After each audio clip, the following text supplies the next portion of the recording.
Welcome back to Black Bear News, where we are discussing climate change, abrupt climate change, and things adjacent. And if y'all know, you should already know, I think most people already know, there's a large, another round of protests starting tomorrow. Big Extinction Rebellion. Something is going on with my mic. Extinction Rebellion actions. There are other protests going on around the world. Hong Kong. More protests in Hong Kong, yet ongoing. And, don't forget the yellow jackets or the yellow vests are still going strong in France. But we're going to start with just a little bit. It seemed like the Hong Kong protests escalated a little bit this weekend. Hong Kong protest march descends into violence. Anti-government marches in Hong Kong have ended in rioting, with attacks on government offices, a metro station, and businesses with ties to mainland China. Police used water cannon, tear gas, and truncheons, reportedly removing masks from demonstrators they arrested, and a number of people were injured. Tens of thousands of protesters had turned out in the rain, spurred to act by a ban on wearing masks at rallies. A controversial ban was upheld by the High Court on Sunday. It was introduced by Chief Executive Carrie Lam, who invoked powers dating back to colonial rule by the British. Sunday's protests were fueled by both the mask ban and the use by police of live bullets against protesters, which left 2 people injured this week. A wave of rioting on Friday led city metro services to shut down, but they had partially resumed on Sunday. Demonstrators fear that democratic rights are being eroded in the semi-autonomous territory under Chinese rule.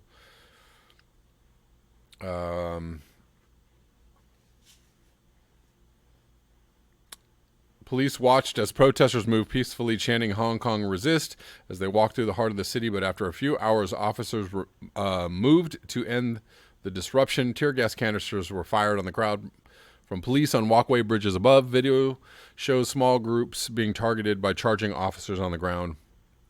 Many shops were again closed. Early on Sunday evening, in anticipation of more trouble, our correspondent says. There was just a lot of mayhem in Hong Kong and still ongoing protests. So I'm going to cover some Extinction Rebellion news. This is from The Guardian. London police arrest Extinction Rebellion activists before protests. This is from yesterday, October 5th. Officers raid building used by climate activists to store items for Westminster rally. Police have taken preemptive action against environmental protesters who are planning to cause disruption in Westminster. Dozens of officers from the Metropolitan Police's territorial support group raided a building in Kennington, South London, where Extinction Rebellion activists were storing equipment to use in a demonstration next week. Protesters said they had planned to block 12 sites in Westminster from Monday morning until their political demands were met. Earlier this week, police had promised to be more agile and assertive in dealing with the group after the demonstrations in April shut down parts of London for more than a week. Activists who had begun to try moving equipment from the Kennington site in vans on Saturday were arrested, and their vehicles and any equipment inside were impounded. Wow. The Metropolitan Police said 10 people, 7 women, and 3 men had been arrested on suspicion of a conspiracy to cause public nuisance. A spokesman said they have been taken to a South London police station. Officers remain at the scene. Inquiries continue. Police used a battering ram to break into the building, the former Lambeth County Court, after activists locked themselves inside. Carolyn Vincent, who works in a police liaison for Extinction Rebellion, said police don't want us to move equipment out, which is considered infrastructure, because they think it's going to be used to commit a crime. Whoa. And the crime is blocking the highway. So PETA and PANS are considered to be equipment that will be used to commit a crime. Cushions, too, apparently.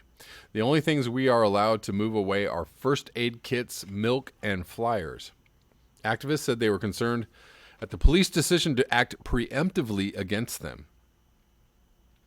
Richard Ecclestone, a former police officer who has joined the group, said these tactics are very questionable and are arguably infringing on our rights to peaceful protests, and indeed our efforts to preserve people's right to life that is currently being jeopardized by the government failing to act on the climate and ecological emergency that they know exists. XR said confiscated equipment, including portable toilets, kitchen equipment, gazebos, and big tents, cooking urns, and big thermos flasks, 250-watt solar panels, and 12-volt car batteries, food, waterproofs, umbrellas, and hot water bottles. The group said in a statement, the escalation of preemptive attacks by the government and police is a sign that we are being heard and acknowledged as a significant movement.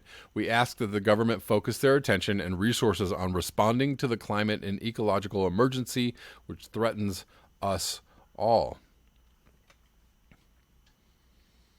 That is quite alarming. But we're seeing this all over the place.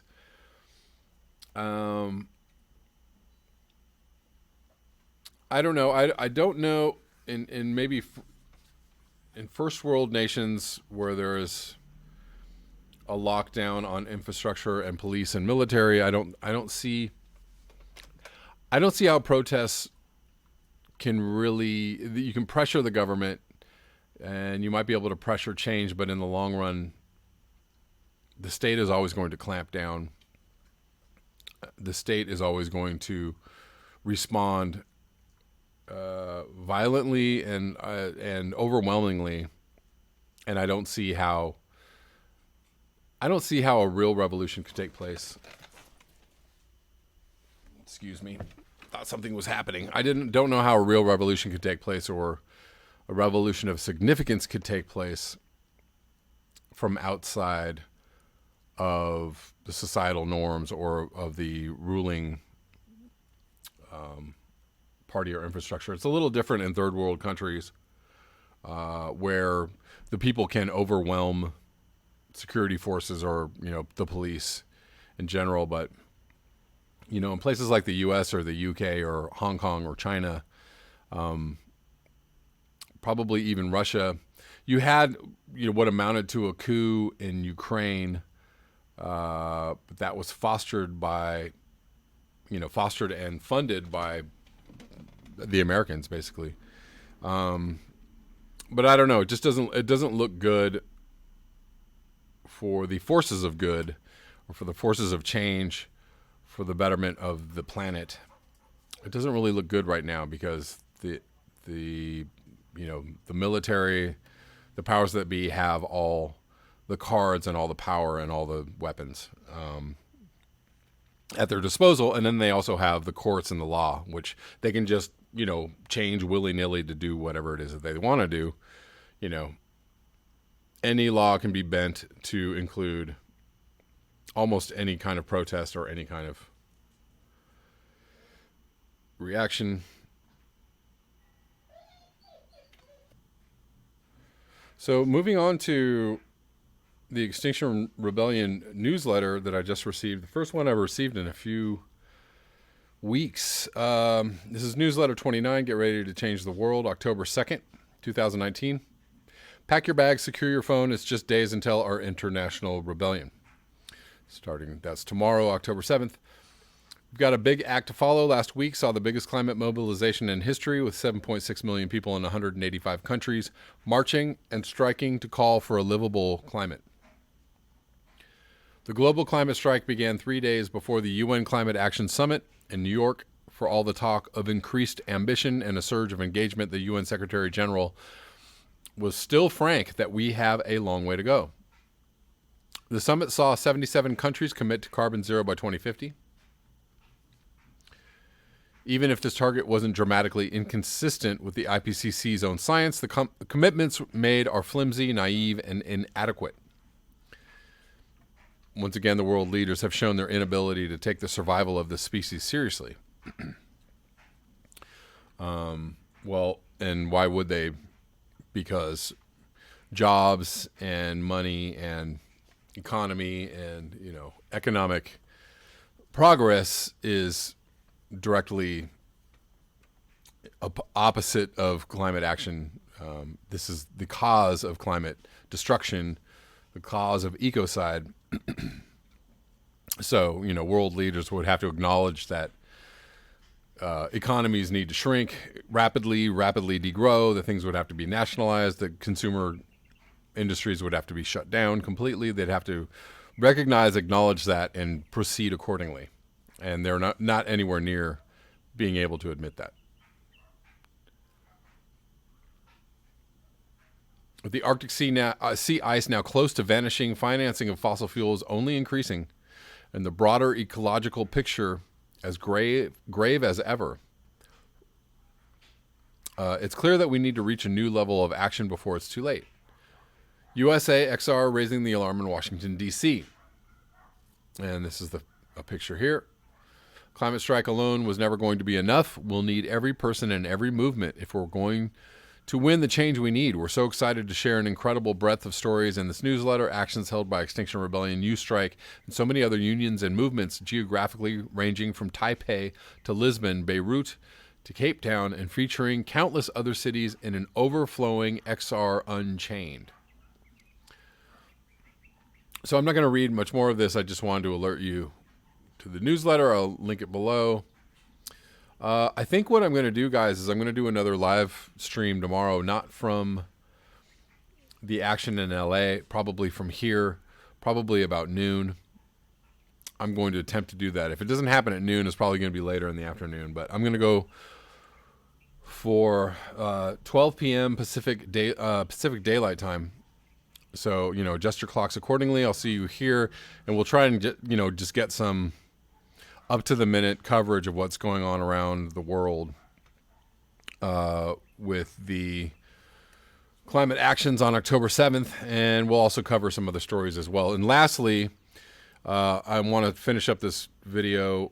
So there is an XRLA action for those in the LA area who want to take place tomorrow between 3 p.m. and 6 p.m. at City Hall. There is XR theater, performance, and protests. So if you know where City Hall is in Los Angeles, and most everybody does, head on down to the City Hall steps on Spring Street, Spring and Arcadia, and there's going to be people there. I will see if I'm going to be able to make it to that protest.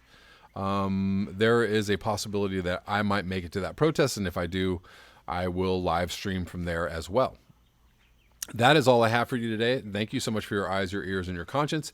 If you would like to support this channel, you can do so at the links below. Until next time, peace.